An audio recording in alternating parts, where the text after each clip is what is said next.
everybody, welcome to A to Z Dentistry, and today we will be discussing about bronchiectasis. By definition, bronchiectasis refers to abnormal and permanent dilatation of the bronchi. जैसा कि हम इस figure में देख पा रहे हैं, there is a normal bronchial wall, and besides this what we are able to see is a abnormally dilated valve which is also containing mucus. Moving to the pathophysiology of bronchiectasis, जैसा कि हम इस picture में देख पा रहे हैं, basically bronchiectasis involves a vicious cycle जो कि कंटिन्यूसली चलते रहता है, meaning that initially there is a phase of inflammation जिसकी वजह से उस एरिया में साइटोकाइंस रिलीज होते हैं. There is accumulation of various neutrophilic enzymes as well as the bacterial products. Now due to this accumulation there is an impaired mucociliary clearance, and because of this क्योंकि वो जो है हमारा natural body defence system mucociliary clearance कर नहीं पा रहा है, इसलिए वहाँ पर और ज़्यादा म्यूकस सेक्रेट होने लगता है. And over the time this mucus gets colonised by various viruses and bacteria which include Haemophilus influenzae, Pseudomonas aeruginosa and Staphylococcus aureus. अब यहाँ पर म्यूकस भी है, वहाँ पे बैक्टीरिया भी है. इसकी वजह से क्या होगा, as a part of body's immune response bronchi dilate हो जाएंगे एंड अल्टीमेटली जो भी एयरवेज है वो ओवर द टाइम उनका डिस्ट्रक्शन भी हो जाएगा. So this is what is the phase of infection. Now after that since वहाँ पे ब्रोंकाई डायलेट हो चुके हैं, सारे एयरवेज डिस्ट्रक्ट हो चुके हैं, अगेन वहाँ पर बॉडी की इम्यूनिटी का रोल आता है. वापस वहाँ पे इन्फ्लेमेशन होगा, again there will be release of cytokines, various inflammatory mediators, and again ये पूरा साइकिल वैसे ही चलेगा. Therefore, the pathophysiology of bronchiectasis essentially consists of a vicious cycle. एक कुछ रिएक्शन होता है जिसकी वजह से अगेन दूसरा रिएक्शन होता है, एंड ऑल द वे ये साइकिल रिपीट होते जाता है without any ending. So therefore it is also called as a chronic progressive suppurative lung disease. So हम इस पिक्चर में दो एयरवेज देख पा रहे हैं. जो फर्स्ट वाला है that is an healthy airway. जैसा कि हम देख सकते हैं वहाँ पर इफेक्टिव ट्रांसपोर्टेशन हो रहा है एयर का, and there is no pathology. In the second figure what we are able to see is an airway with bronchiectasis, and वहाँ पर एक तो what we are able to see is the dilatation of the wall as well as there is mucus plugging seen. Because of this mucus plugging जो transportation होता है various gases का वो empire हो जाता है, क्योंकि म्यूकस के प्लग्स एयरवे के आसपास अक्यूमुलेट हो जाते हैं, तो जो इफेक्टिव सरफेस अवेलेबल होता है वॉल का वो बहुत कम हो जाता है. एंड ओवर द टाइम ये म्यूकस के प्लग्स इतने बढ़ जाते हैं कि patient has like intermittent cough with a very large copious amount of sputum. ये हम आगे आने वाली स्लाइड्स में देखेंगे थोड़ा डिटेल में. Moving on to the causes of bronchiectasis. Basically bronchiectasis के कॉजेज को हम टू ब्रॉड ग्रुप्स में डिवाइड कर सकते हैं. First one is the congenital cause and the second one is the acquired cause. Now, as the name indicates, congenital मतलब this cause will be present at birth, and acquired cases में due to environmental causes or various habits patient को bronchiectasis हो जाता है. Now, acquired causes again divided into children and adults. So coming to the congenital cause का जो सबसे important cause जो congenital cause में आता है that is cystic fibrosis. And the second one is the Kattenager syndrome. Apart from it, primary hypogammaglobulinemia की वजह से भी the patient can develop bronchiectasis. Moving on to the acquired causes, depending upon कि वो particular cause children या adult किस में ज़्यादा कॉमन है, हमने उनको सब डिवाइड किया है. सो बच्चों में बेसिकली कोई भी सीवियर चाइल्डहुड इन्फेक्शन जैसे मीजल्स या रूबेला अगर होता है तो there is an increase chances of development of ब्रोंकिएक्टासिस.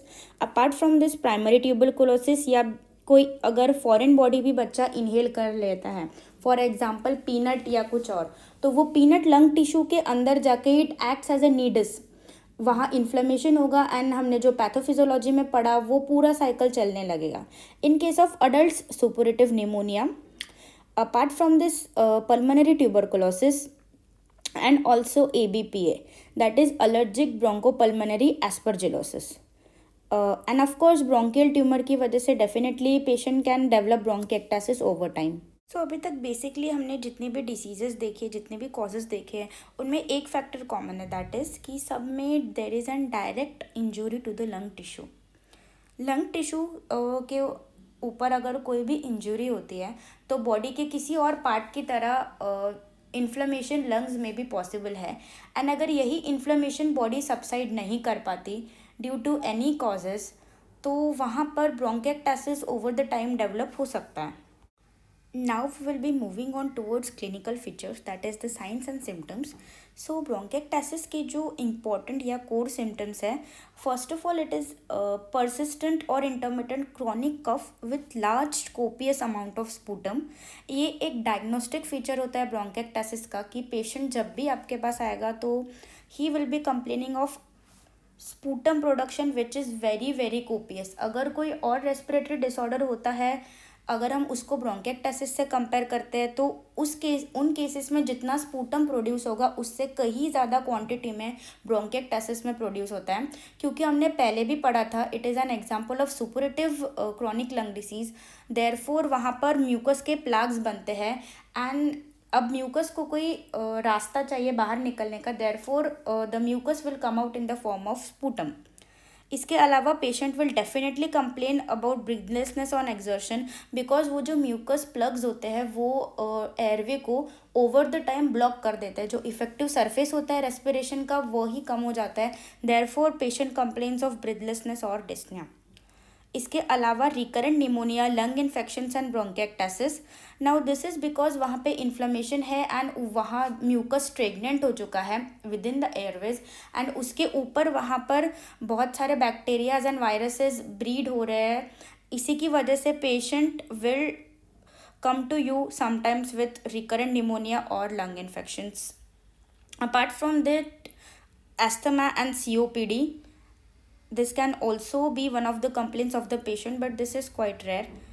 Additional signs and symptoms ये हो सकते हैं कुछ फिजिकल साइंस जैसे कि digital clubbing and anaemia.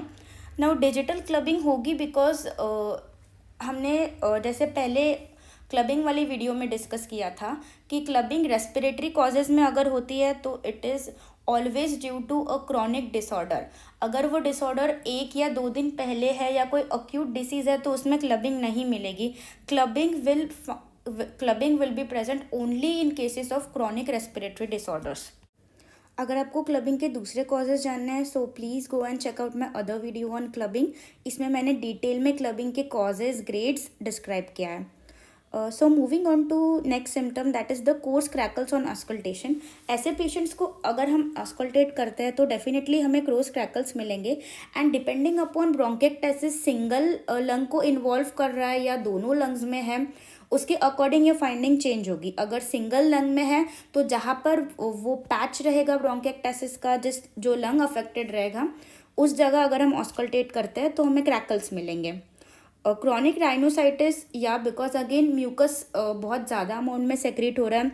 Chest discomfort, क्योंकि जो इफेक्टिव डायामीटर है which is required for gaseous exchange to take place has been progressively decreasing, therefore patient को डिस्निया के साथ साथ चेस्ट डिस्कम्फर्ट भी हो सकता है।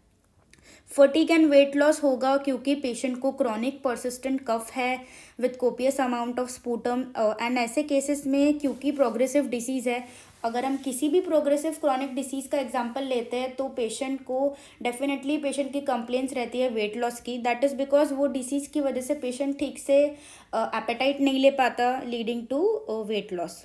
एंड ऐसे केसेस में अगर हम CB कंप्लीट ब्लड पिक्चर देखते हैं तो हमें अनीमिया, ल्यूकोसाइटोसिस, ये सारी फाइंडिंग्स भी मिल सकती है। So this picture describes the signs and symptoms of the patient. हमने पहले भी ये देखा है। सो डिस्निया रहेगा डेफिनेटली, या there will be wheezing, there will be a complaint of chronic cough with copious amount of sputum. Recurrent pneumonia of course क्योंकि mucus plugs के ऊपर बहुत सारे बैक्टीरिया कोलोनाइज हो गए हैं एंड इसकी वजह से पेशेंट की इम्यूनिटी भी बहुत कम हो जाती है एंड ही और she is very susceptible for acquiring various kinds of infection. So our findings on auscultation will include crackles, coarse crackles, जहाँ पे डायलेटेशन हुआ है उस एरिया में पर्टिकुलरली हम काफ़ी अच्छे से सुन पाएंगे। इसके अलावा during inspiration high pitch sound आएगा, ओके, एंड हमें रोंका या क्रेपिटेशंस भी मिल सकते हैं। जो इसका फिजिकल साइन है जो बहुत इंपॉर्टेंट है, that is clubbing.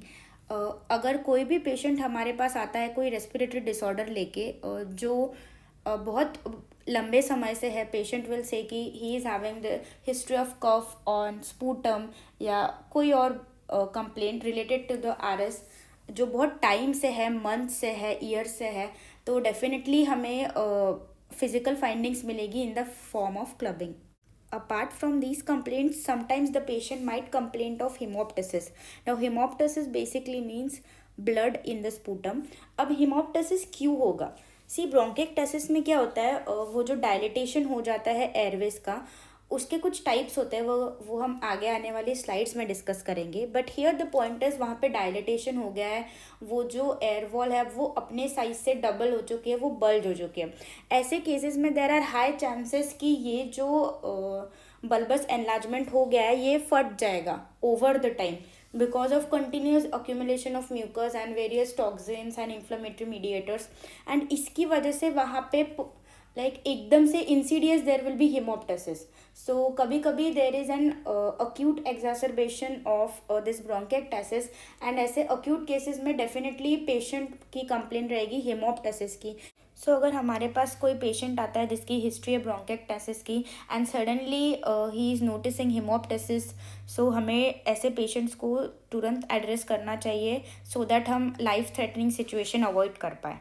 So moving on to the types of bronchiectasis, mainly 3 types है इसके. First one is cylindrical, varicose and cystic. So basically depending upon के डायलेटेशन ब्रोंक्यूल का किस टाइप में हुआ है, कौन सा शेप वो अज्यूम कर रहा है, इन टाइप्स को डिवाइड किया गया है. इसमें से the most common one is the cystic wet. Moving on to the investigations, so the first one is CBC, that is the complete blood picture. इसमें हमें देखना है ल्यूकोसाइटोसिस है क्या, specially because leucocytosis indicates active infection, and ऐसे cases में Pseudomonas and Staphylococcus की वजह से इन्फेक्शंस कॉमन होता है. Apart from this sputum culture भी करना चाहिए definitely, so that we can analyse whether infection है कोई ongoing and prescribe antibiotics accordingly. However, the gold standard is HRCT scan, that is high resolution computed tomography. So इस picture में जैसे कि हम देख पा रहे हैं, यहाँ पे we can see there is excessive thickening as well as there is a dilatation. इसके अलावा फाइब्रोसिस भी दिख रहा है. So this is a classic picture of bronchiectasis जो हम इस पिक्चर में देख रहे हैं. Moving on to the management part, so अगर हमारे पास कोई पेशेंट अक्यूट फेज में आता है, दैट इज़ अगर हिमोप्टासिस है बहुत मैसिव, तो हमें सबसे पहले will have to remove any air flow obstruction, then inhale bronchodilators and glucocorticoids. Now basically ये हमें करना है in order to enhance the airway patency. Long term treatment में the first one is physiotherapy. Now इसमें हमें patient को educate करना चाहिए to perform certain regular exercises so that there is proper drainage of excessive bronchial secretions. इससे ये help होगी कि जो कॉपियस स्पूटम एंड कफ रहेगा पेशेंट का वो रिलीव हो जाएगा. एंड इसके अलावा जो रिकरेंट इन्फेक्शंस होते हैं ऐसे पेशेंट्स में, वो भी काफ़ी हद तक कंट्रोल में आ जाते हैं. सो बेसिकली जो ये एक्सरसाइजेस होती है इनमें there is a phase of deep breathing which is followed by forced expiratory manoeuvres. इससे क्या होगा कि जो सारे सेक्रीशंस हैं वो डायलेटेड ब्रोंकाई से टूवर्ड्स ट्रकिया माइग्रेट हो जाएंगे, and from there they will be cleared by means of vigorous coughing. So the next is antibiotic therapy. So ऐसे पेशेंट्स में स्यूडोमोनास की वजह से इन्फेक्शंस काफ़ी कॉमन होते हैं. So what we prescribe is oral ciprofloxacin 500 to 750 milligram twice daily. Alternatively, we can use intravenous anti-pseudomonal beta-lactam, that is piperacin or tazobactam. However, the last modality in such cases is the surgical treatment. सो अगर patient के symptoms बिल्कुल relieve ही नहीं हो रहे हैं, there are repeated infections, recurrent infections and breathing बहुत ज़्यादा obstruct हो गई है, so in such cases will have to go for surgical line of treatment. इसमें जो भी ब्रोंकेक्टैक्टिक एरिया है उसका एक्सीजन करना पड़ता है, And however, this completely depends upon the lobe which is affected, and it may involve either removal of a single lobe or a segment. So moving on to the complications of bronchiectasis, जो सबसे ज़्यादा common and most important complication है वो है cor pulmonale, which means right sided heart failure. The second one is amyloidosis. इसके अलावा there might be abscess at a distant site. Abscess at a distant site mainly occurs because जो bacteria है mainly pseudomonas वो migrate कर सकता है from its main focus and किसी और बॉडी ऑर्गन में जाके वहाँ it will produce an abscess. So that was all about bronchiectasis. I hope you liked this video. See you next time. Bye bye.